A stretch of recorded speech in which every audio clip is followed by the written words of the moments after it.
నమస్తే. నిజామాబాద్ జిల్లాలో ఘోరకమైనటువంటి ఘటన. తన భర్తని మూడంతస్తుల మేడపై నుంచి నెట్టేసి చంపేందుకు ప్రయత్నించి చావకపోతే నరాల్లోకి బాత్రూమ్లు క్లీన్ చేసేటువంటి హ్యార్పిక్ ఏదైతే ఉంటుందో ఆ హ్యార్పిక్ తోటి ఇంజెక్షన్ వేసి చంపేసింది భార్య. ఇటీవల మనం తరచుగా చూస్తున్నాం, దేశంలో ఏదో చోట, రాష్ట్రంలో మరో చోట భర్తను భార్యలు చంపుతున్నది, భార్యలు భర్తను చంపుతున్నటువంటి ఇటువంటి ఘటనలు ఎన్నో చూస్తున్నాం. ముఖ్యంగా వీటన్నిటికీ కూడా ఒకటే ఒక కారణం, వివాహేతర సంబంధం. వివాహేతర సంబంధం మోజులో పడి భార్య భర్తను లేపేయడం, భర్త భార్యను లేపేయడం, ఇది సహజంగా చూస్తున్నటువంటి పరిస్థితి కనబడతా ఉన్నది. ఇది కొంత విచిత్రంగా కనబడతా ఉన్నది. మొన్ననేమో మహారాష్ట్రలో సియా అన్నటువంటి ఒక లేడీ తన కాబోయేటువంటి భర్తని 400 అడుగుల ఎత్తు నుంచి ఆ లోయలోకి నెట్టేసింది. సో పాపం ఎలాంటి తప్పు చేయకపోయినా కాబోయేటువంటి భార్య చేతిలో బలైపోయాడు. దీనికి ఎవరు కారణం అంటే ఆ అమ్మాయి ఇంకో అబ్బాయిని ఇష్టపడడం. కాబట్టి ఇంట్లో చెప్పుకోలేక ఆ అమ్మాయి ఎట్టి పరిస్థితుల్లో నేను వదులుకోవాలని చెప్పేసి లోయలోకి నెట్టేసి హతమార్చింది. ఇట్లా మనం చాలా చూస్తున్నాం.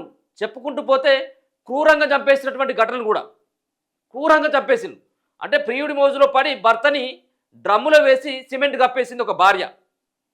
తన భార్యను చంపేసి కుక్కర్లో ఉడికించిండు భర్త. ఇట్లా చెప్పుకుంటూ పోతే వందలాది సంబంధించినటువంటి కేసులు ఇటీవల బయటపడుతున్నాయి.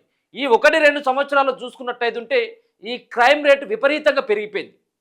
సో ఆ అంశం అట్లా పక్కకు పెడితే ఒకసారి కనుక నిజామాబాద్ జిల్లా న్యాల్కాల్లో జరిగినటువంటి ఘటన. భర్త పేరు ప్రశాంత్. సో ఆమె ప్రియుడి పేరు అనిల్.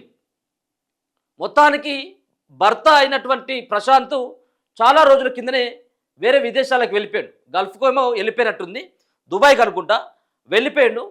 సో దాని తర్వాత ఇంటికి వచ్చిన తర్వాత సో ఆయన దుబాయ్లో ఉన్నప్పుడే ఈ అమ్మాయి ప్రశాంత్ లేనటువంటి టైంలో అనిల్ అన్నటువంటి వ్యక్తితోటి వివాహేతర సంబంధం కొనసాగిస్తుంది. ఇది చాలా రోజుల కానించి నడుస్తున్నటువంటి వ్యవహారం. సో చాలా రోజుల తర్వాత విదేశాల నుంచి వేరే దగ్గర నుంచి ఇంటికి వచ్చినటువంటి భర్తని సో తను ఉండడం వల్ల తన వివాహేతర సంబంధానికి అనిల్ అన్నటువంటి ప్రియుడు ఇంటికి రావడానికి ఇబ్బందిగా ఉంది. కాబట్టి కట్టుకున్నటువంటి భర్తని ప్రశాంత్ను కనుక లేపేసినట్టయితే మళ్ళీ ఈ తతంగం అంతా కూడా అనిల్ తోటి ఈ యొక్క వ్యవహారం అంతా నడపొచ్చు అని చెప్పేసి భావించి భర్తని లేకుండా చేయడానికి, భూమి మీద లేకుండా చేసేందుకు ప్లాన్ చేసింది. దానికోసం పెద్ద స్కెచ్ చేసింది. ఒకవేళ ఈ విషయంలో ప్రియుడు అయినటువంటి అనిల్ ఇన్వాల్వ్ అయినట్టయితే మళ్ళీ బయటికి తెలిసేటువంటి అవకాశం ఉంటుంది. కాబట్టి ఒక మధ్యవర్తి అయినటువంటి సాయి అనేటువంటి ఒక వ్యక్తిని ఆ వ్యక్తిని ఈ సంబంధించినటువంటి స్కెచ్లో వాడుకోవడం జరిగింది. సో ఆ అబ్బాయిని తీసుకొని వచ్చి భర్తకి తాగిపించి 3 అంతస్తుల బంగ్లా బీదికి పైకి తీసుకొని వెళ్ళి సో తాగేటువంటి ఒక ప్రోగ్రాం పెట్టుకున్నది సాయి అండ్ భర్త అయినటువంటి ప్రశాంత్.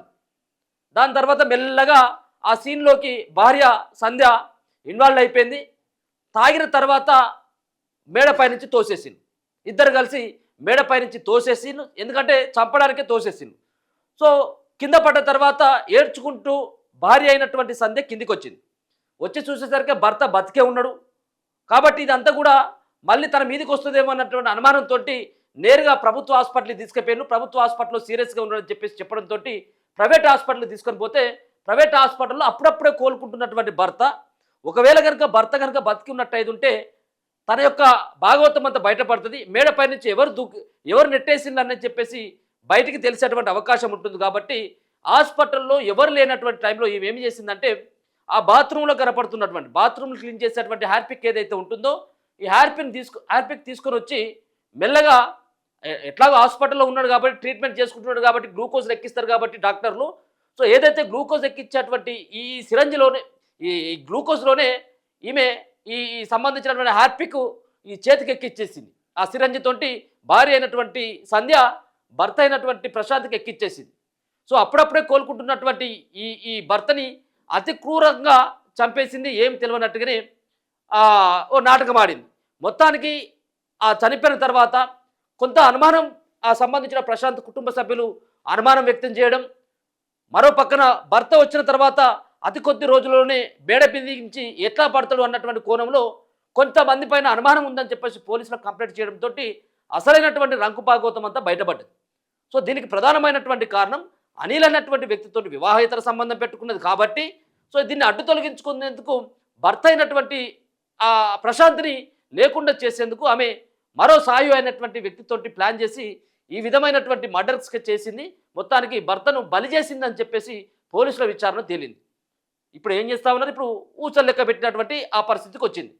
ఇట్లా కట్టుకున్నటువంటి భర్త భార్య సుఖంగా ఉండాలి, కుటుంబం సుఖంగా ఉండాలి, ఎలాంటి ఆర్థిక ఇబ్బందులు ఉండకూడదని చెప్పేసి బయటికి వెళ్ళి ఆయన పని చేసుకుని రావడానికి 4 డబ్బులు కూడబెట్టడానికి విదేశాలకు పక్క రాష్ట్రాలకు వెళ్ళి ఉపాధి కోసం వెళ్ళి తినక ఒక పూట ఉపాసం ఉండి భార్య కోసం కష్టపడి వస్తే భార్య ఈరోజు భూమి మీదనే భర్తను లేకుండా చేసినటువంటి ఒక దుర్మార్గురాలు కనబడతా ఉన్నది. వీళ్ళని ఏమన్నా మనుషులు అనొచ్చా మనం?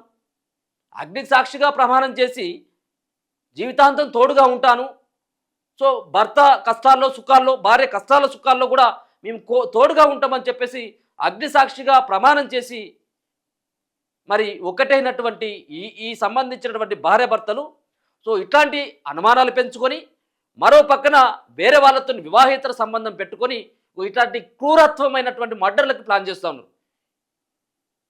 ఒకసారి చూసుకోవచ్చు, ఎంతో ప్రియుడితో ఉన్నట్టు ఆ ఫోటో. ఆ అమ్మాయి ఆమె ఇగో ప్రియుడి కోసం మేడపై నుంచి తోసేసి చావకపోతే నరాల్లోకి హ్యార్పిక్ ఎక్కించి భర్తను హత్య చేసిన భార్య. ఎంత దుర్మార్గురాలు! భార్య అనాలనా లేకపోతే రాక్షస అనాలనా? ఇప్పుడు ఈ ప్రశాంత్ పట్ల భర్త పట్ల ఎముడులాగా తయారైపోయింది భార్య. నిజామాబాద్ నగర శివారులోని న్యాల్కల్లో అత్యంత కిరాతకమైన ఘటన వెలుగు చూసింది. వివాహేతర సంబంధానికి అడ్డుగా ఉన్నాడన్న కారణంతో ఓ భార్య తన భర్తను పక్కా స్కెచ్ వేసి మట్టుబెట్టింది. టాయిలెట్ క్లీనర్గా వాడే హార్పిక్ లిక్విడ్ను ఇంజెక్షన్ ద్వారా భర్త నరాల్లోకి ఎక్కించి అత్యంత క్రూరంగా చంపేసింది. సో పోలీసుల కథనం ప్రకారం న్యాల్కల్కు చెందినటువంటి ప్రశాంత్ భార్య సంధ్యకు అలాగే అనిల్ అనేటువంటి వ్యక్తితో వివాహేతర సంబంధం ఉంది. ఇటీవలే ప్రశాంత్ గల్ఫ్ దేశం నుంచి తిరిగి వచ్చిండు. తమ అక్రమ సంబంధానికి భర్త అడ్డుగా వస్తున్నాడని భావించిన సంధ్య అతడిని వదిలించుకోవడానికి పథకం రచించింది. ఇందులో భాగంగా స్థానికుడైన సాయి అలియాస్ బంటి అనే వ్యక్తితో కలిసి స్కెచ్ వేసింది. ప్రశాంత్తో బంటి కలిసి మద్యం సేవించిన తర్వాత ప్లాన్ ప్రకారం మేడపై నుంచి కిందకు తోసేశారు ఇద్దరు కలిసి.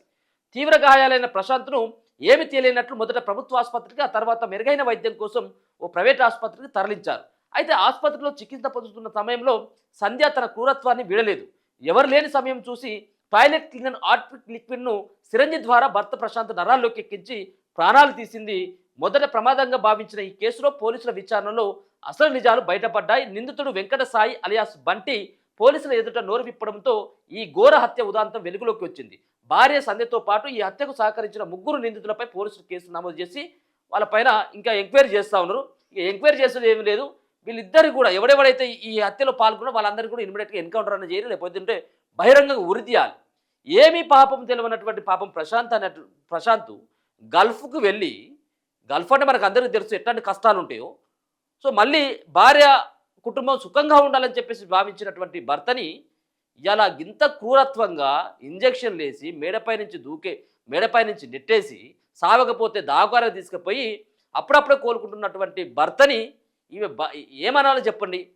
అంత కొట్టినట్టు ఏంటంటే వాళ్ళకు ఎన్ని సంవత్సరాలు ఉన్నాయి ఈ అమ్మాయికి దాదాపుగా 23-25 ఉన్నట్టు. 23-25 సంవత్సరాలు ఉన్నాయి ఈమెకు.